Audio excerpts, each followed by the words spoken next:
Hi guys, welcome to our channel. నిన్న జరిగిన SRH మరియు జీటీ మ్యాచ్లో ఎస్ఆర్హెచ్కి డూ ఆర్ డే మ్యాచ్, కానీ అది ఓడిపోవడంతో ఇంకా ప్లే ఆఫ్కు అన్ని దారులు మూసుకుపోయాయనే చెప్పాలి.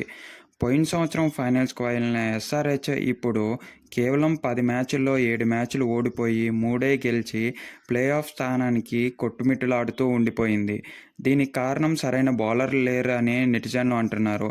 నిన్న జరిగిన మ్యాచ్లో మొహమ్మద్ షమి 48 పరుగులు ఇయ్యంగా 3 ఓవర్లకి ప్రతి ఓవర్కి 16 ఓవర్ల చొప్పున ఇచ్చారు. కేవలం 38 రన్నుల తేడాతో ఓడిపోయిన ఎస్ఆర్హెచ్ దీనికి కారణం మొహమ్మద్ షమి అని కూడా అంటున్నారు. అదీగాక బ్యాటర్స్ పర్ఫార్మెన్స్ కూడా అలాగే ఉంది. అభిషేక్ శర్మ ఒంటరి పోరాటం కనిపించింది. ట్రావెల్స్ హెడ్ అవుట్ అవడంతో ఇంకా మిగతా వాళ్ళందరూ అవుట్ అవటం మొదలయ్యింది. అటు క్లాసెన్ కూడా అరుదైన రికార్డులతో ఉన్నా కూడా ఏమీ అంత మంచి పర్ఫార్మెన్స్ అనిపించలేదు. ఇటు నితీష్ రెడ్డి కూడా అంత మంచి పర్ఫార్మెన్స్ అనిపించలేదు. ఎట్టకేలకు ప్యాట్ కామెంట్స్ మాత్రం ఒంటరి పోరాటం చేస్తూనే ఉన్నాడు. అయినా కూడా ఇప్పటికీ ఏదైనా అద్భుతం జరగాల్సిందే ప్లే ఆఫ్కి వెళ్ళాలంటే.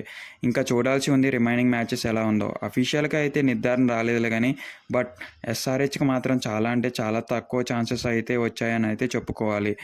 ఇలాంటివి కరెక్ట్ చేసుకోవాలంటే నెక్స్ట్ సీజన్కైనా బెస్ట్ బౌలింగ్ లైనప్ మరియు బ్యాటింగ్లో కన్సిస్టెన్సీ ఉన్నవాళ్ళు ఉండాలని కోరుకున్నాము. అటు చూస్తే శుభమ్ గిల్ కానీ అటు జాస్ బట్లర్ కానీ ఎంత కన్సిస్టెన్సీగా ఆడితే మాత్రం జీటీ టాప్ సెకండ్ ప్లేస్లో ఉందని మీరు అనుకుంటున్నారు. దీన్ని బట్టి మీరు కామెంట్స్ రూపంలో మీ ఒపీనియన్ ఏంటో కూడా చెప్పండి. దాని ద్వారా మనం కూడా డిస్కస్ చేద్దాం.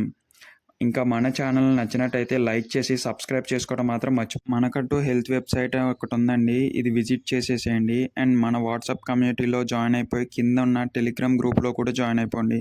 అక్కడ అమెజాన్, ఫ్లిప్కార్ట్ నుంచి లూట్స్ వస్తాయి, మీరు లూట్ చేసుకోవచ్చు.